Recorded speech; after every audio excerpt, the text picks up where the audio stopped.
नमस्ते दोस्तों, आज की इस वीडियो में हम एक ऐसे विषय पर चर्चा करने वाले हैं जो करोड़ों क्रिकेट प्रेमियों और गेमिंग के शौकीनों के बीच चर्चा का केंद्र बना हुआ है।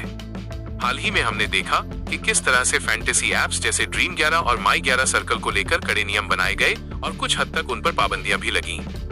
लेकिन क्या आप जानते हैं कि इन पाबंदियों का असर उम्मीद के बिल्कुल उलट हो रहा है?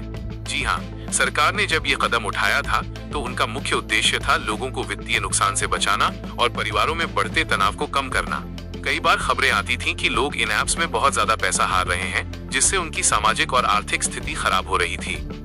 सरकार की मंशा नेक थी कि इन चीजों को नियंत्रित किया जाए ताकि युवा अपनी मेहनत की कमाई बर्बाद न करें। लेकिन एक ताजा रिपोर्ट ने सबको चौंका दिया है। बिजनेस टुडे की एक रिपोर्ट के अनुसार जब से इन मुख्य धारा की फैंटेसी एप्स पर लगाम कसी गई है, तब से भारत में अवैध सट्टेबाजी का बाजार बहुत तेजी से बढ़ गया है। इसे आप एक तरह का बैकफायर कह सकते हैं।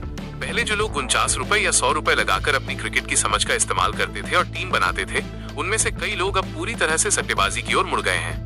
फैंटेसी एप्स में कम से कम एक पारदर्शिता थी, वहाँ टैक्स कटता था और सरकार को जीएसटी भी मिलता था।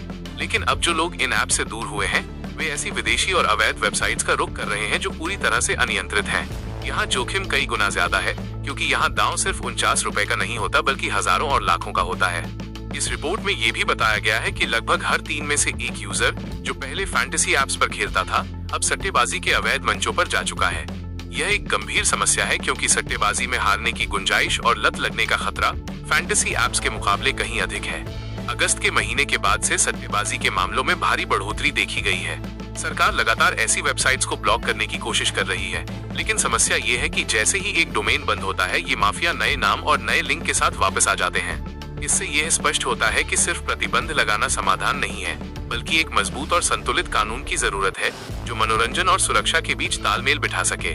अब सबसे बड़ा सवाल ये उठता है कि क्या आईपीएल 2026 से पहले हमें कोई बड़ा बदलाव देखने को मिल सकता है? क्या सरकार अपने पुराने फैसलों पर पुनर्विचार करेगी? खेल जगत के जानकारों का मानना है कि यदि सरकार फैंटेसी एप्स के नियमों में कुछ ढील देती है या उन्हें एक बेहतर फ्रेमवर्क के तहत वापस लाती है, तो इससे अवैध सट्टेबाजी पर लगाम लग सकती है। इससे न केवल यूजर सुरक्षित रहेंगे, बल्कि सरकार को राजस्व का भी फायदा होगा। हर कोई चाहता है कि आईपीएल का मजा दोगुना हो, लेकिन वो मजा कानूनी और सुरक्षित दायरे में होना चाहिए। अभी तक इस बिल को पूरी तरह से कानून का रूप नहीं दिया गया है, इसलिए इसमें बदलाव की गुंजाइश बनी हुई है। अंत में ये बहस का विषय है कि क्या हमें तकनीक और मनोरंजन के इस दौर में इन ऐप्स को पूरी तरह बैन करना चाहिए या फिर इन्हें बेहतर तरीके से रेगुलेट करना चाहिए।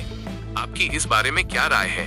क्या आपको लगता है कि ड्रीम 11 और अन्य फैंटेसी ऐप्स की वापसी होनी चाहिए ताकि लोग अवैध सट्टेबाजी से बच सकें? हमें कमेंट सेक्शन में अपनी राय जरूर बताएं। अगर आपको ये जानकारी उपयोगी लगी हो और आप क्रिकेट व स्पोर्ट्स की दुनिया की ऐसी ही महत्वपूर्ण खबरें सबसे पहले पाना चाहते हैं, तो हमारे चैनल को अभी सब्सक्राइब करें। सब्सक्राइब करने के साथ ही बेल आइकन दबाना न भूलें ताकि कोई भी अपडेट आपसे मिस न हो। वीडियो देखने के लिए आपका बहुत बहुत धन्यवाद।